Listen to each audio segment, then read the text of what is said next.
The next time you cook dinner, you are unknowingly participating in a geopolitical contest most people have never heard of.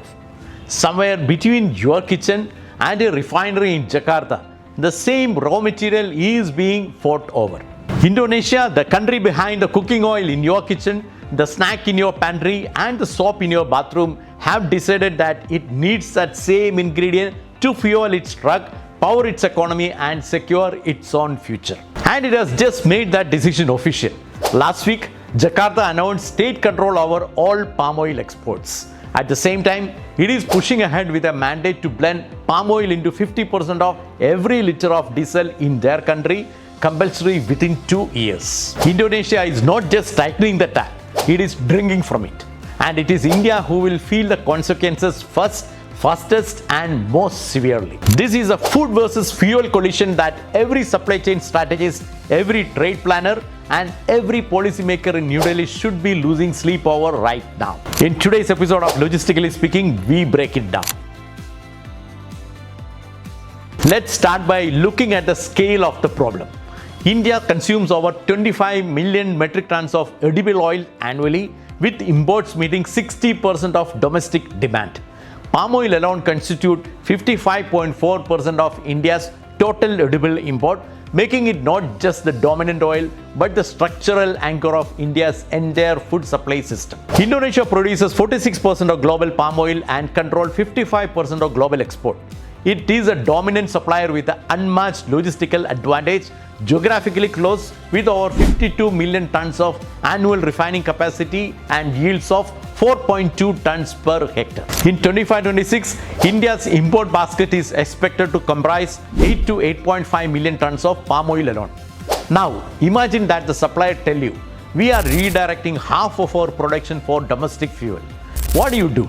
This is precisely what Indonesia has just done.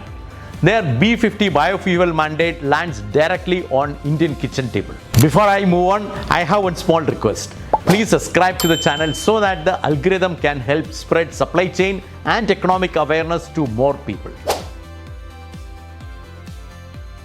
Indonesia's biodiesel program started modestly in 2008 with a 2.5% palm oil blend. Then it escalated systematically, deliberately, and with an enormous strategic purpose.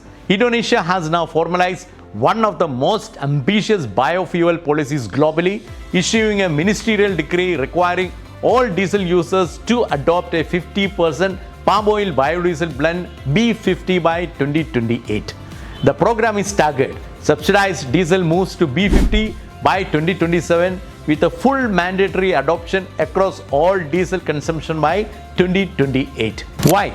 Because Indonesia imports around 1 million barrels of crude oil per day, with the total annual import bill for crude oil, refined fuels, and LPG reaching approximately $30 billion. Every barrel replaced by domestic palm-based biodiesel is a dollar kept inside the Indonesian economy. The B40 program, which is already in place in 2025, is projected to save Indonesia approximately $9.3 billion in foreign exchange this year alone. Indonesia's B50 program is estimated to require around 17 million tons of palm oil for blending, an increase of 3 million tons from the current B40 mandate, which is equivalent to roughly 35% of Indonesia's palm oil exports. The B50 mandate is designed to absorb roughly half of Indonesia's projected annual output, leaving a fundamentally reduced surplus for the global market. This mass is an alarming one for every Indian food planner. The food oil tap is being partially turned off, and it is being turned off by policy decree, not by crop failure. India's options are genuinely constrained, and this is one of the most structurally difficult commodity positions any large economy has faced, and we have only limited options. Option 1 is to grow your own palm oil, which India in fact tried.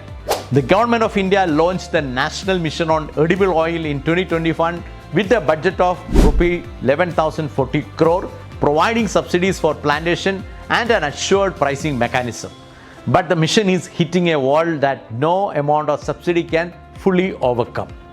Southeast Asia receives the rainfall needed for palm oil production that India's irrigated agriculture simply cannot sustain. India's domestic palm oil pilot yield run at 3.1 ton per hectare against Indonesia's 4.2.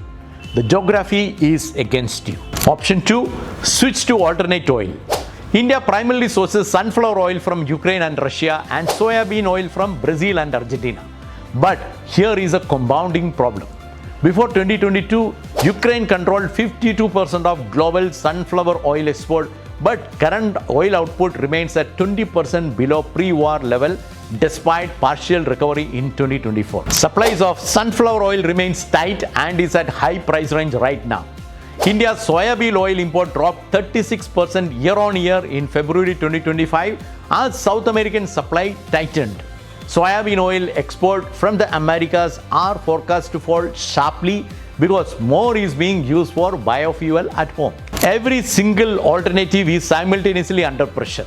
Global edible oil markets have entered a phase of structural volatility driven by trade realignments, biofuel mandates, and supply rigidity, with small adjustments in duties, mandate, or trade flows now producing disproportionate price swings across the supply chain. In February 2025, imported inflation for key commodities including edible oil spiked to 31%, up sharply from just 1.3% in June 2024.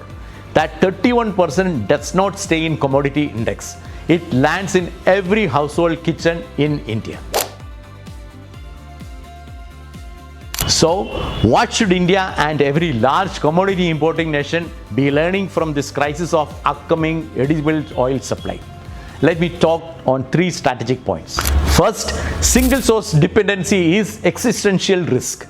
Major Indian players like Adani Wilmar and Ruchi Soya are already reconfiguring their sourcing models, logistic network, and formulations. Ingredient substitution is no longer a contingency plan. It is a continuity imperative. Every procurement team in every food company exposed to this market should be running active diversification program now, not when the shortage hits. Second, biofuel policy is the new trade risk variable. The era when a commodity trader could model supply purely on weather, crop yield, and freight rate is over. Today, a single ministerial decree in Jakarta can redirect 3 million tons of global edible oil supply in 12 months. The global palm oil export market is currently undergoing a massive structural shift, moving away from high-volume commodity model towards a bifurcated market where supply is split between biofuel-driven domestic use and compliance-driven international exports. Trade strategists who are not modeling policy risk alongside physical supply risk are working with an incomplete picture. Third, sustainability compliance is becoming market access. The EU deforestation regulation now requires polygon-level plantation mapping, and exporters without digital traceability system risk losing European Union market access entirely. As Western markets tighten their sustainability requirements on palm oil, more Indonesian supply get diverted either to domestic biofuel or to less regulated Indian market, further concentrating India's import dependency and raising the strategic importance of bilateral trade agreements. The food versus fuel competition is no longer a theoretical debate. It is a live supply chain reality reshaping trade flows, driving food inflation, and forcing governments into an impossible choice: energy security or food security.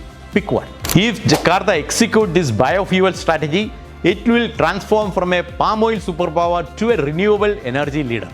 But that ambition has a cost, and right now India is paying for it. For the world's largest vegetable oil importer, this is not a risk monitor. It is a crisis to respond to.